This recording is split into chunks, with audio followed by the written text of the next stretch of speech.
మరి మన ముఖ్యమంత్రి గారు ఇస్తున్న 10,000 ఇస్తున్న 10,000 వస్తున్నాయంటే అవి కూడా రాలేదు, ఇప్పటివరకు అవి కూడా రాలేదు.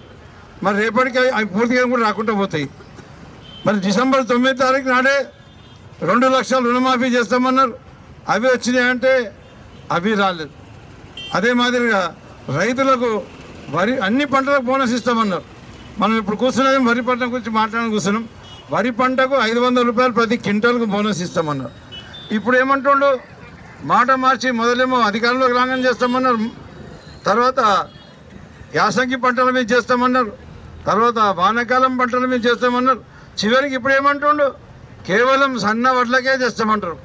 ఎంతమంది కొనే సన్న వడ్లు ఉన్నా చేయలేప్పుడు ఎవరైనా పెట్టిన ఉంటే ఒక్కరు కూడా లేవు. అంటే బోనస్ ఎవరికి ఇస్తాడు, ఎవరికి ఇయ్యడు అన్నట్టే లెక్క కదా. అది బోగస్ అన్నట్టే లెక్క, బోనస్ కాదు, అది బోగస్ మాటలు అన్నట్టే లెక్క. ఆయన రైతు బంధు మన ఈ బోనస్ అనేది ఎవరికి ఇచ్చే పరిస్థితిలో లేడు. ఇవ్వకుండానే రైతులు మన సన్నబట్లు పెట్టాలి, అది దాని కండిషన్ తీసుకొచ్చే కొరకే ఇదంతా ప్రయత్నం చేస్తుండు. ఆ రకంగా కూడా ఇబ్బంది పెడుతుండు. తర్వాత రైతులు పండించిన పంటలు కొనాలి, రైతులకు నీళ్ళు ఇవ్వాలి. సరే, మొదలు పంటలు కొనే విషయం మాట్లాడుతాను నేను. మేమేమో గ్రామానికి ఒక కొనుగోలు కేంద్రం ఖచ్చితంగా పెట్టి, అవసరం పడితే ఇంటింటికాడ కూడా కాంటా పెట్టి జోకిపించి జొన్నలు కానీ, వడ్లు కానీ, పెసర్లు కానీ, మినుములు కానీ, కందులు కానీ, శనగలు కానీ, నిజాం సాగర్లో పండించిన శనగలు కూడా, సింగూరులో పండించిన శనగలు కూడా కొనుగోలు చేసినాం. ఉల్లిగడ్డలు కూడా ఎట్లా కొన్నామంటే కరోనా వచ్చి బయట తిరగడానికి ఒక్కడు సిద్ధంగా లేడు. మరి కేసీఆర్ని కలవాలంటే కూడా పెద్ద గగనం. ఎందుకంటే కరోనా ఉంది, ఎక్కడో అక్కడ లాక్ అయిపోయారు.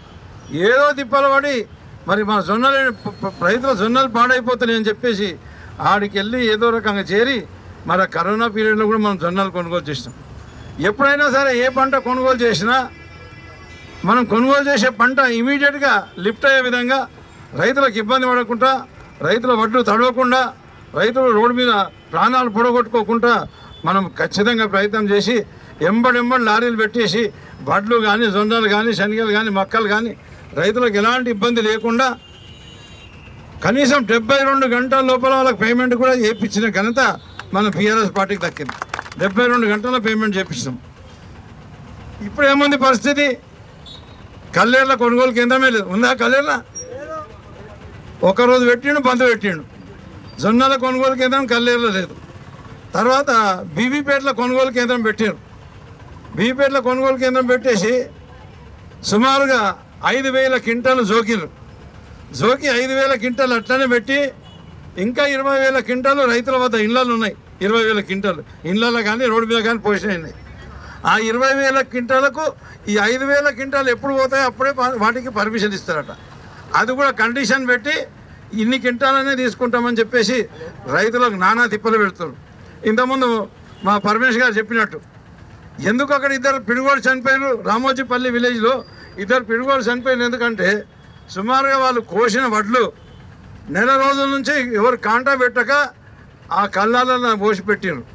సరే, వర్షం వచ్చింది కదా అని చెప్పేసి దాని మీద కవర్లు కప్పుదాం అనిపోయారు.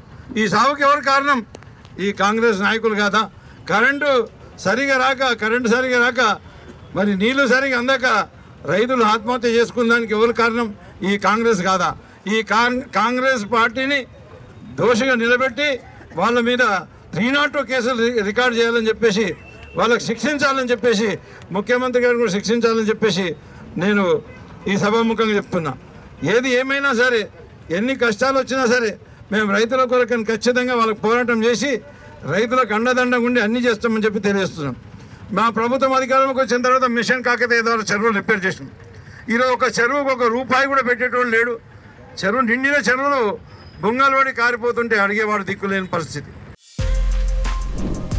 For more videos like this, subscribe Big TV channel.